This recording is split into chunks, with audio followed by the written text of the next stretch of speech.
My mill threatened court if I didn't give custody of my daughter to my sister-in-law, accusing me of being an irresponsible parent. I, 35, am a single father to my 3-year-old daughter, Lily. My wife Sarah died 2 years ago from cancer. It was a sad loss for both me and Lily, but we've been working hard to move on and build a happy life together. My mother-in-law, Karen, 58F, recently approached me with a stunning request. She requested that I transfer custody of Lily to Sarah's younger sister, Emily, 30F, and her husband John, 32M. Karen reasoned that Lily required a proper family with a mother figure, and Emily and John were better qualified to raise her. This request caught me completely off guard. Lily is my daughter, and since Sarah died, I've done everything I can to provide her with a loving and secure environment. I've altered my work schedule to be more present, hired a part-time babysitter to assist when I'm at work, and ensured Lily has lots of playdates and activities to keep her engaged and happy. When I denied Karen's plea, saying that I had no intention of relinquishing custody of my own child, she became upset. She accused me of being selfish and not considering what was best for Lily. I attempted to remain cool and maintained that I was fully capable of raising my daughter, but Karen refused to listen. Karen threatened to take me to court, which inflamed the situation. She claimed to have evidence that I was an inadequate parent and that she would use it to obtain custody of Lily for Emily and John.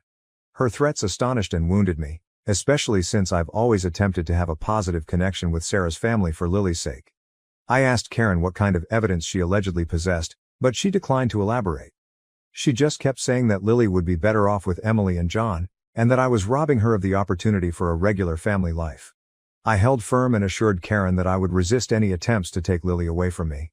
I informed her that I was Lily's legal guardian and that her assertions were baseless. I also mentioned how uprooting Lily from her home and separating her from her father would be extremely difficult for her. Karen stormed out of my house, claiming that I would hear from her lawyer shortly. I was left feeling angry, hurt, and concerned about what would happen next. Since then, I've documented all of my interactions with Karen and kept meticulous records of Lily's care. I've also contacted a family lawyer to evaluate my choices and prepare for any possible legal battle. I'm convinced that keeping Lily with me is the right decision, but Karen's accusations and threats have unsettled me. I can't help but wonder if I'm selfish for not taking her suggestion more seriously. Emily has been battling with infertility owing to hormonal difficulties. She and John had been trying for a child for several years with no success. I sympathize with their position, but I don't think it justifies taking Lily from me. For Lily's sake, I tried to stick to our regular pattern during the next few days.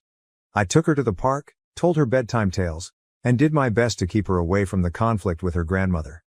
However, I couldn't stop feeling anxious, wondering when the other shoe might drop. A week after Karen's first visit, I received a formal letter from a lawyer representing her. The letter made a number of charges against me, including neglect and emotional abuse. I was accused of working too much and abandoning Lily with strangers, alluding to her nanny, who has been with us for over a year, who Lily adores. The letter also implied that I was emotionally unstable as a result of my sadness over Sarah's death and incapable of providing a supportive environment for Lily. Reading these claims felt like a punch in the stomach. Since Sarah's death, I have dedicated my entire life to ensuring Lily's happiness and well-being. My efforts were distorted and used against me, which was both infuriating and devastating. I immediately phoned my attorney and forwarded the letter to her. She informed me that the allegations were unfounded and that we had a good case to keep custody. She suggested I get character references from Lily's pediatrician, preschool instructors, and other family members who could attest to my parenting skills. As I started reaching out to people for recommendations, I was overwhelmed by the response. Lily's teachers applauded her development and social abilities, pointing out how well-adjusted she appeared despite the loss of her mother. Our pediatrician praised Lily's health and my parenting skills. Even Sarah's relatives and aunts expressed their support, stating that they disagreed with Karen's behavior. Despite the outpouring of sympathy, I couldn't shake the sense of betrayal. Karen has been a part of our lives since Lily's birth. She had helped us during Sarah's illness and after her death. I'd always assumed we had a decent connection, even if it was occasionally strained by our shared sadness. It felt like she was tearing away what was left of our family. I tried to grasp Karen's point of view. Perhaps she truly believed that Lily would be better off with Emily and John. Perhaps she was dealing with her own grief and wanted to keep a bit of Sarah close by raising Lily with her other daughter. But no matter how I looked at it, I couldn't rationalize her conduct or the harsh charges she leveled against me.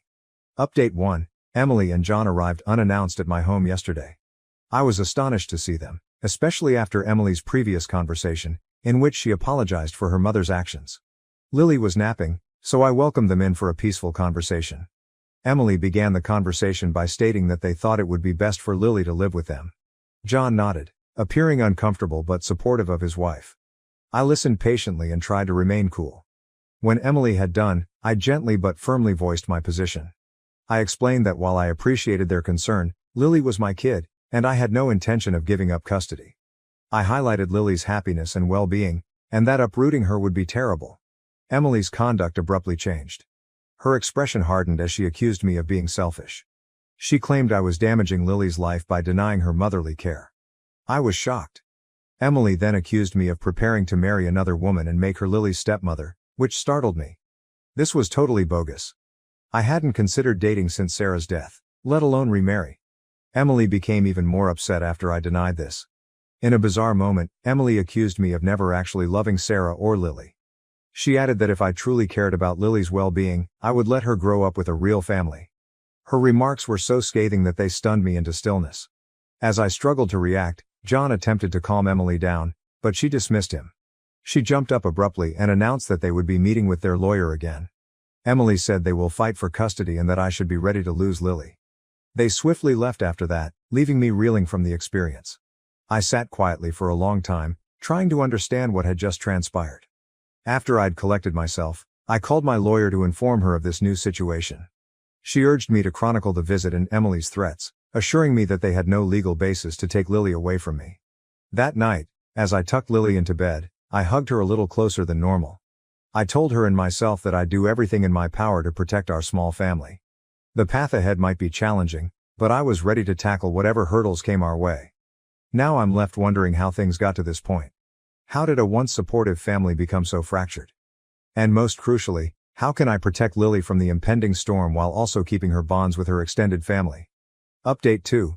2 days after Emily and John's visit, Elizabeth, Sarah's grandma, called me. She's always been the family's voice of reason, so hearing from her was reassuring. However, what she told me astonished and infuriated me. Elizabeth told me she overheard a chat between Karen and Emily. It found out that their sudden interest in obtaining custody of Lily was motivated by more than just relatives or providing a mother figure. There was a considerable financial incentive. Sarah inherited a large quantity of money from her late grandfather. Sarah and I had chosen to place all of the money in a trust fund for Lily's future. Lily could lawfully access the money once she reached 25. Elizabeth added that Karen and Emily assumed that if they got custody of Lily, they would also gain control of her inheritance. They regarded it as a means to alleviate Emily's financial problems and afford costly fertility procedures. I was infuriated. The concept of using Lily as a pawn in their attempt to obtain money that properly belonged to her was beyond comprehension. It explained their abrupt behavior shift and the lengths they were willing to take to obtain custody. I called my lawyer right away after hanging up the phone with Elizabeth. I explained the issue and sought counsel on how to protect Lily and her inheritance. My lawyer instructed me to follow these steps. 1. Document Elizabeth's statement. She suggested that I approach Elizabeth for a written statement about what she overheard. 2. Examine the trust documents.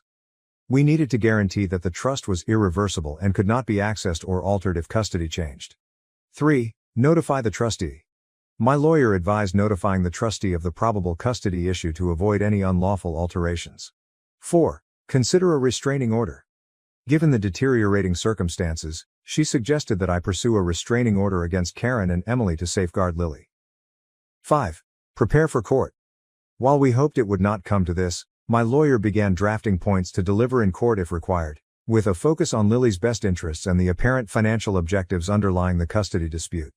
I spent the next few days acquiring all of the required papers and following my lawyer's instructions. The betrayal I felt was enormous. It was devastating to think that Sarah's own mother and sister would try to manipulate Lily for financial advantage. Despite my wrath, I attempted to remain cool for Lily's sake. She had picked up on the tension and had become more clingy than normal. I spent additional time with her, assuring her of my love and dedication. As I tucked Lily into bed that night, I found myself thinking about Sarah.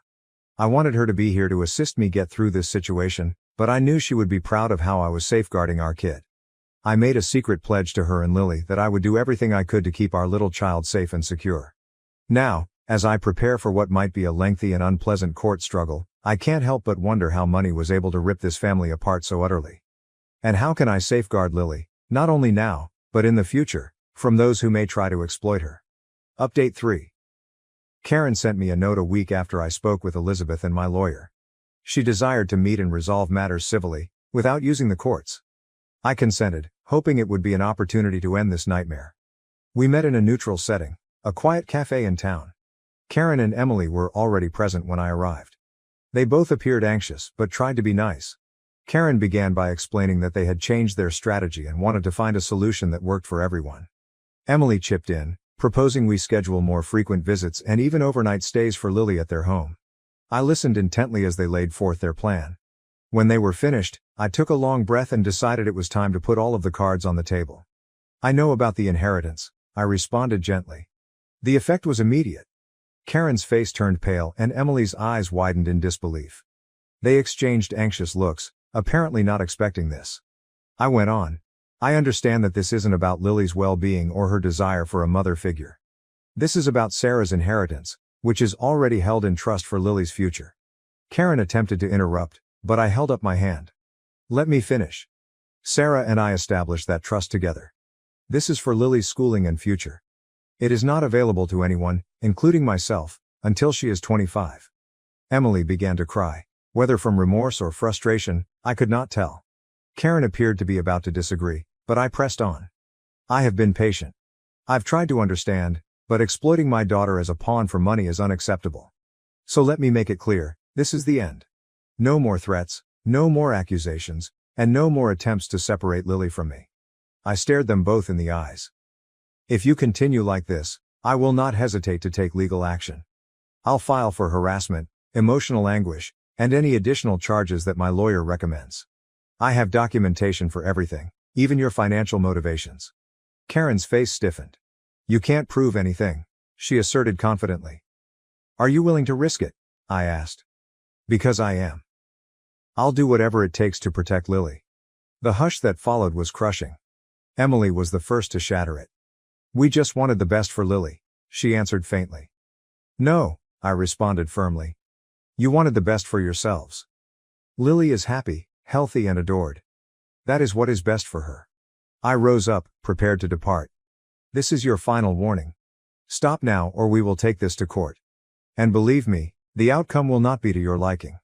As I walked away I heard Karen say, you can't keep us from seeing her. I turned around for the last time. I've never wanted that. You are still Lily's family, but it is up to you to prove that you deserve to be in her life. With that, I exited the cafe. As I drove home, I felt a mix of emotions. Relief that I had faced them, grief about how things had turned out and, most importantly, a newfound commitment to protect Lily and give her the life Sarah and I had envisioned for her. When I went home, I grabbed Lily closely, glad for her innocence throughout this. I hoped that one day, when she was older, she would realize that everything I did was out of love for her. Now I'm left wondering if I was too harsh. Should I have offered them another chance? Or was this the only way to keep Lily safe and honor Sarah's memory? Final update. It's been 6 months since my disagreement with Karen and Emily. The aftermath was difficult, but things eventually settled into a new normal. Karen and Emily backed off following our meeting. They formally apologized, admitting their mistakes and expressed regret for their acts. Although I appreciated this step, I remained wary. We've gradually restored some type of a relationship, mostly for Lily's benefit. They now have supervised visits once a month. It isn't ideal, but it's a beginning. Lily is prospering. She's happy, lively, and becoming more like Sarah every day. We talk about her mother frequently, keeping her memories alive. I created a support group for single parents who have lost their relationships. It has been healing to connect with those who understand my journey. I'm taking it one day at a time. The experience has made me more protective of Lily while also increasing my appreciation for our life together. I'm grateful for the encouragement I received and the courage I discovered to stand up for what's right. Lily's future is safe, and that is what really matters. Thank you for watching. If you haven't subscribed yet, please do so and hit the notification bell to stay updated with more shocking real-life stories happening around you.